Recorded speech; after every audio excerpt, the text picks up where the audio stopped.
బెంగళూరు పోలీసులను ముప్పతిప్పలు పెట్టిన ఓ ప్రేమికుడి కథ ఇది.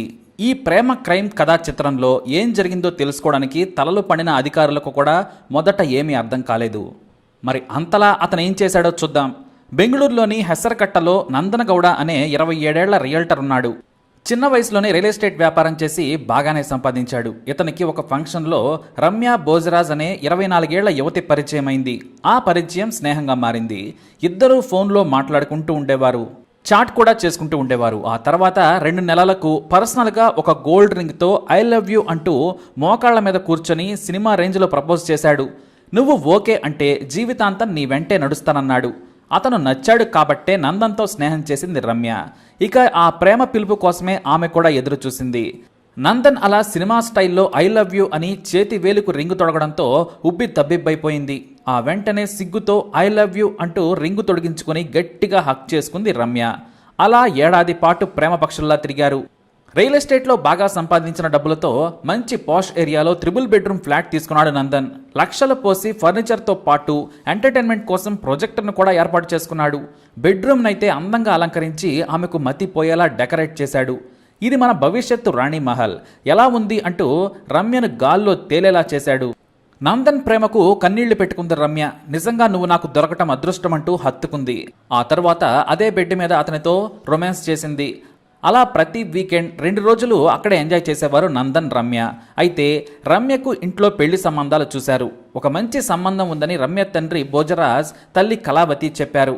కానీ తాను నందన్ అనే వ్యక్తిని ప్రేమిస్తున్నాను, నేను అతన్నే పెళ్లి చేసుకుంటానని చెప్పేసింది. మొదట వాళ్ళు ఒప్పుకోలేదు. నేను అతన్ని ఏడాది నుంచి భర్తగా అనుకుంటున్నాను, ఇద్దరం కలిసి లివ్ ఇన్ రిలేషన్షిప్లో కూడా ఉన్నాం, అతని ఫ్లాట్లో కలుసుకుంటున్నామని బాంబు పేల్చింది రమ్య. దీంతో చేసేదేమీ లేక సరేనన్నారు ఆమె పేరెంట్స్. ఇక తన కుటుంబం నుంచి గ్రీన్ సిగ్నల్ రావడంతో నందన్న కలిసి గుడ్ న్యూస్ అని చెప్పింది. మా ఇంట్లో మా అమ్మా నాన్న ఒప్పుకున్నారు, నువ్వు కూడా మీ ఫాదర్తో మాట్లాడమని అడిగింది. అతను సరేనన్నాడు. కానీ అతని తండ్రి క్యాస్ట్ టాపిక్ తీసుకొచ్చాడు. ఒక్క లెక్కకు చెందిన నందన్ గౌడ్ బోవి కులానికి చెందిన రమ్యను పెళ్లి చేసుకుంటానంటే అతను ఒప్పుకోలేదు. ఈ విషయం రమ్య ముందు చెప్పలేదు. కానీ మాట్లాడుతాను, కాస్త సమయం ఇవ్వమని నందన్ కోరాడు.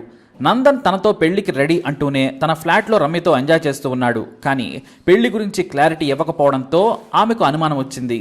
నన్ను పెళ్లి చేసుకుంటావా లేదా అని నందన్ను నిలదీసింది. మా ఇంట్లో మా నాన్న గురించే నాకు భయంగా ఉంది, మన కులాలు వేరు, ఆయన ఒప్పుకోడేమోనని నాకు డౌట్గా ఉందని నసుకుతూ చెప్పాడు నందన్. నువ్వు నాతో ఏడాది పాటు ఎంజాయ్ చేశావు, నన్ను శారీరకంగా వాడుకున్నావు, ఇల్లు చూపించి ఇదే మన డ్రీమ్ హౌస్ అంటూ తీసుకెళ్లి నమ్మించి లొంగ తీసుకున్నావు. ఇప్పుడు అవసరం తీరాక కాదంటే నేను ఊరుకోనని నందన్ను హెచ్చరించింది. నిజంగా నీకు నన్ను వదిలించుకోవాలని చెడు ఉద్దేశం ఉంటే నీ మీద క్రిమినల్ కేసు పెడతానని వార్నింగ్ ఇవ్వడంతో నందన్కి ఏం చేయాలో అర్థం కాలేదు. అంతవరకు రాదు, నువ్వు భయపడకు అని ధైర్యం చెప్పాడు. మరో నెల సమయం కావాలని చెప్పడంతో రమ్య సరేనంది. ఇక ఆ నెల రోజులు గడిచినా సరే నందన్ నుంచి ఏమాత్రం పాజిటివ్ ఆన్సర్ రాలేదు. ఎందుకంటే నందన్కు ఆమె మీద బోర్ కొట్టేసింది. వదిలించుకునేందుకు నానా ప్రయత్నాలు చేస్తూనే ఉన్నాడు. ఇండైరెక్ట్గా రమ్యను తనను వదిలేయమని చెబుతున్నాడు. కానీ ఆమె మాత్రం నందన్తోనే జీవితం అని ఊహించేసుకుంది. ఒక రోజున ఇద్దరూ కాఫీ షాప్లో కలుసుకున్నారు.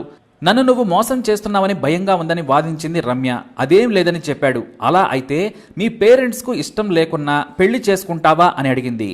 దానికి సరేనన్నాడు.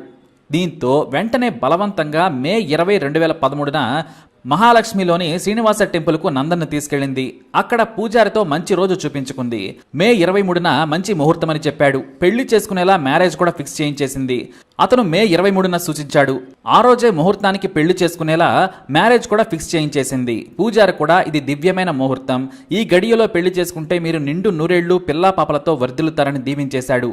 నందన్ కూడా ఆ రోజు పెళ్లికి ఓకే అన్నాడు. తన పేరెంట్స్ రాకున్నా సరే పెళ్లి చేసుకుందామని చెప్పాడు. ఆ తర్వాత రమ్య సంతోషంగా ఇంటికి వెళ్ళి తల్లిదండ్రులకు చెప్పింది. ముందు వాళ్ళు టెన్షన్ పడ్డా తర్వాత మేము రిసెప్షన్ చేసుకుంటాం, బంధువులందరినీ పిలుద్దాం, కానీ ఆ రోజు ఇస్కాన్ టెంపుల్లో పెళ్లి ఖాయంగా జరుగుతుందని చెప్పేసింది. దీంతో చేసేదేమీ లేక సరేనన్నారు రమ్య పేరెంట్స్. అంతకుముందు ఫ్రెండ్ అంటూ 2-3 సార్లు నందన్ను వారికి పరిచయం కూడా చేసింది కాబట్టి ఓకే అనేశారు. ఇక మరుసటి రోజు షాపింగ్ చేసింది రమ్య. అదే రోజు సాయంత్రం తన ఫ్రెండ్తో కలిసి బంగారం కూడా కొనుక్కుంది. చేతికి గోరింటాకు పెట్టుకుంది. ఫేషియల్ చేసుకుని పెళ్లికి మంచి చీరతో సహా అన్నిటికీ కూడా రెడీ అయిపోయింది. తన పేరెంట్స్ను కూడా మంచి బట్టలు కొనుక్కోమని చెప్పింది. వాళ్ళు కూడా సరేనన్నారు. అదే రోజు వేగంగా తన దగ్గరి బంధువులను పిలిచాడు రమ్య తండ్రి. పెళ్లి కూతురును చేసేందుకు వెంటనే రావాలని కోరారు. దగ్గరి వారంతా వస్తామని చెప్పారు. తెల్లవారేసరికైతే రమ్య బాబాయ్ పిన్నులు దిగిపోయారు. ఇంట్లో సందడి మొదలైంది. మరోవైపు నందన్ పరిస్థితి దారుణంగా ఉంది. తన తండ్రి ఎట్టి పరిస్థితులలోనూ ఒప్పుకోడు. అతనికి కూడా రమ్యను పెళ్లి చేసుకోవడం ఇష్టం లేదు. దీంతో రమ్యను వదిలించుకోవాలని ప్లాన్ చేసినా వర్కౌట్ కాలేదు. నామమాత్రంగా ఒప్పేసుకున్నాడు. లేదంటే క్రిమినల్ కేసు పెడతానని హెచ్చరించిందని మదనపడసాగాడు. అసలు రమ్యను పెళ్లి చేసుకోవడం అతనికి ఇష్టం లేకపోవడంతో పిచ్చోడైపోయాడు. ఇప్పుడు వాయిదా వేయలేని పరిస్థితి. 23వ తారీఖున పెళ్లి చేసుకుందామని రమ్య ఒత్తిడి చేస్తోంది. పైగా గంటకు ఫోన్ చేసి పెళ్లికి మంచి డ్రెస్ కొనుక్కోమని సలహాలిస్తోంది రమ్య. దీంతో రమ్యను చంపేస్తే కానీ ఈ పీడ పోదు అనుకున్నాడు. హత్య చేసిన తర్వాత తెలివిగా తప్పించుకోవాలని ప్లాన్ చేశాడు. ఒక రెస్టారెంట్కు తన క్లోజ్ ఫ్రెండ్ సునీల్ని పిలిచాడు. రమ్యను చంపేందుకు సాయం చేయాలని బ్రతిమలాడాడు. అతను కూడా సరేనన్నాడు. మే 22 సాయంత్రం 6 గంటలకు రమ్యకు ఫోన్ చేశాడు నందన్. హ్యాపీ బర్త్డే అంటూ కూల్గా చెప్పడంతో ఉదయం నుంచి ఈ మాట కోసం వెయిట్ చేస్తున్నాను, నువ్వు మరిచిపోయావనుకున్నాను, థ్యాంక్ యూ అంటూ ముద్దుగా అతనితో రమ్య మాట్లాడింది.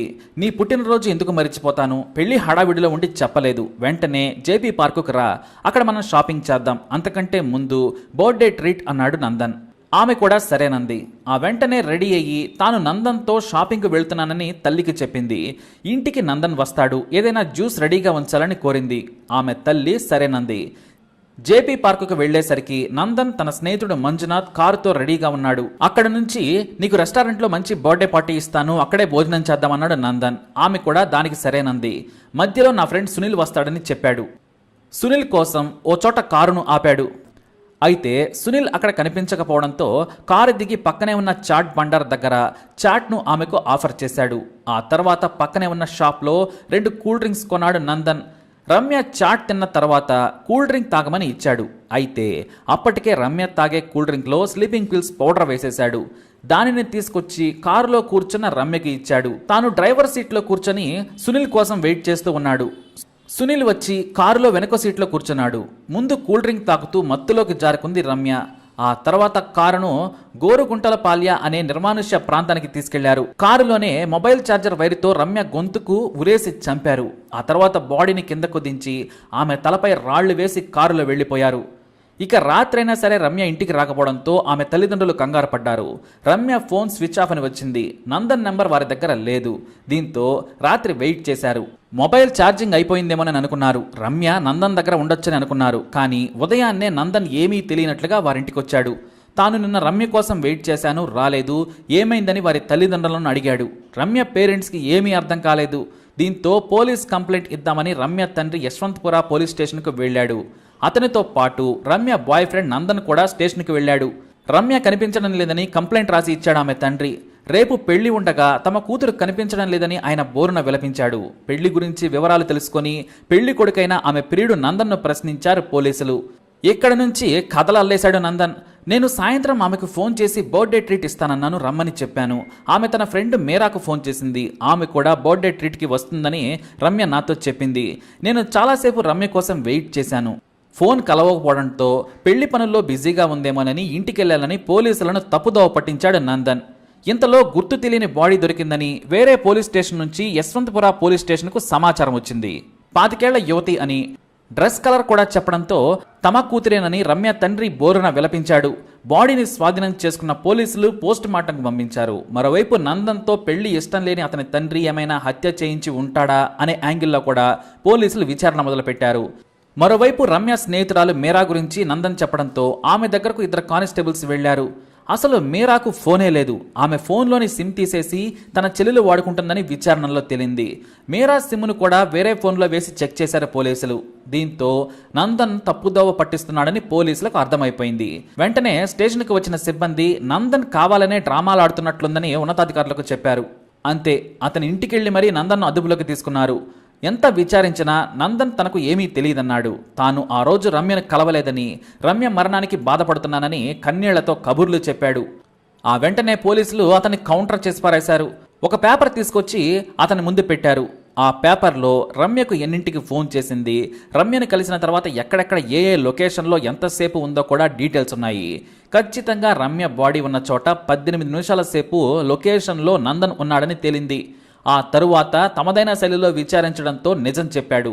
తనకు రమ్యను పెళ్లి చేసుకోవడం ఇష్టం లేదని, ఆమెను ఎంత బ్రతిమలాడినా ఒప్పుకోకపోవడంతో చంపేశానన్నాడు. మా ఇద్దరి కులం వేరు, మా ఇంట్లో ఒప్పుకోరు, నేను పెళ్లి చేసుకోకుంటే నా మీద కేసు పెడతానని రమ్య భయపెట్టింది. అందుకే నా స్నేహితుడి సాయంతో చంపేశానని చెప్పాడు నందన్. దానికి పోలీసులు నవ్వి, శారీరకంగా కలిసేటప్పుడు కులం అడ్డు రాలేదా? శృంగారం కోసం మాత్రం ఒక మహిళ శరీరం కావాలి, కానీ పెళ్లికి మాత్రం కుల గోత్రాలు కావాలా అంటూ తొక్క తీసి వదిలిపెట్టారు. దీంతో మొదటి నుంచి చివరి వరకు మొత్తం ఏం జరిగిందో పోసగుచ్చినట్టు వివరించాడు నందన్. ఇప్పుడు జైలులో జీవిత ఖైదు అనుభవిస్తున్నారు నందన్ సునీల్. మరి ఇలాంటి ఇన్ఫర్మేషన్స్ కోసం వీడియోని లైక్ చేయండి, షేర్ చేయండి, మా ఛానల్ని సబ్స్క్రైబ్ చేసుకోండి.